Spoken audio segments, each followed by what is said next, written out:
The police say there will be a zero-tolerance policy on drugs at the V Festival in Chelmsford. Bands including the Kings of Leon and the Prodigy will be playing in Highlands Park over the weekend. And there's a new warning this year about so-called legal highs. The V Festival. Big acts, huge crowds.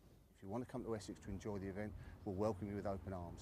If you want to come to the event to cause any type of criminality, don't bother coming. We've got plans in place and we'll deal with you robustly if need be. Police say anyone found with drugs will be arrested. And there are also warnings to music fans coming to this site this weekend about legal highs, substances that mimic the effects of drugs but aren't technically against the law. Well, I'm sure they can kill. There's been people hospitalised, as I said earlier, up to 20 youngsters up north were hospitalised. That was at a recent festival, wasn't it? I believe it was, in connected with a recent festival, a recent event. So the history is there. They are dangerous things, and you don't know what's in them. They're not clinically produced, so just be sensible and take care of yourself.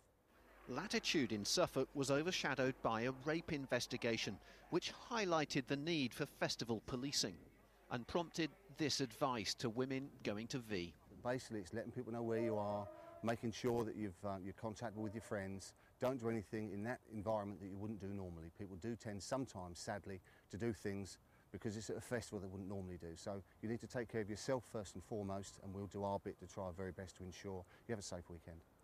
V Festival organisers say there'll be a significant security presence and the sale of legal highs is banned. Gareth George, BBC Look East. An inspection of social services in Suffolk by Ofsted has shown that some vulnerable children are at risk of inadequate protection. Inspectors found 8 cases which were being managed by unqualified staff or staff who weren't yet registered as social workers. There were also delays in assessing children in 2 families. The Ipswich town captain John Walters has joined Stoke City for a fee of £2.75 million. Walters fell out of favour with town manager Roy Keane and handed in a transfer request. He was dropped as captain for the weekend game against Burnley. Now, if you want to have a flutter these days, you can be spoilt for choice. As well as the bookies, there's online betting, and from today, a brand new way of winning and losing. The idea comes from a casino in Great Yarmouth. Place your bets, but this time with a difference, please. Here at the Palace Casino in Great Yarmouth, they're celebrating what they're calling a world first. They claim to have the only live camera showing online gamers, roulette and blackjack tables. You can come into the casino, you can deposit money, you can pick up your winnings in the casino, and you can see the game as it takes place. And of course, more importantly than anything, it's regulated by the UK Gambling Commission, which no other site out there is. Patrick says it's not exploiting people with gambling problems. They've placed a cap of £100 on the maximum bet which can be placed. However, this new gambling method allows the gambler to feel part of the action, and the high-speed broadband uploads the footage, and there's only a split-second difference between what's happening in the casino to what you see online. So, unlike other betting sites which have been around for a while, this is where the virtual world meets reality. So in theory, you could be at home 1 minute placing your bets online, only for the next minute to walk in here and meet the croupier yourself. But where there are places to gamble, there will always be some who don't know when to stop. Currently, 350 people in Yarmouth alone are seeking help for problem gambling. We have a trained gambling counsellor based at our service in Yarmouth, and we do offer one-to-one intensive counselling. The casino says despite the concern from outside groups, they'll continue diversifying in this already near-saturated market. Kate Riley, BBC Look East, Great Yarmouth.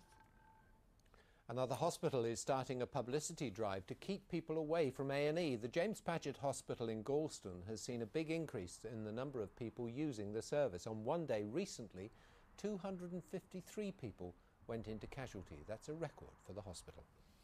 Hundreds of people have been flooding into their local grocer's shop today, marking the end of a 3-year legal battle to get it reopened. Alice's at Whittlesea in Cambridgeshire was forced to close when bailiffs moved in on a neighbouring trader. But today it's back to business as usual. The final finishing touches, the calm before the storm, and the moment they've been waiting for, the reopening after a sudden closure. It was very bad because it's the uncertainty of what was going to happen. Being locked there overnight, what do you do? We had kind butchers to start with who helped us continue trading to keep our name in Whittlesey. We've moved 2 more shops since then. We're here and we're here to serve the Whittlesey people. Now this was the original entrance to the shop through what was then Quicksave, but when that shut, so did the access to the Greengrocers. They tried to operate using the fire escape at the back for 3 months, but were moved on. £5.676, all right? It's taken more than 2 years to renegotiate the lease, but now they're truly back home. I've followed them all the time since they've been closed down, and I've stayed with them and I will stay with them. And I'm delighted for them and I wish them all the best. 3 years ago they pledged to reopen. Today they've fulfilled their promise. Over the moon, thrilled to bits. What can I say? We're back. Only one way, and that's going forward. Emma Bohr, BBC Look East.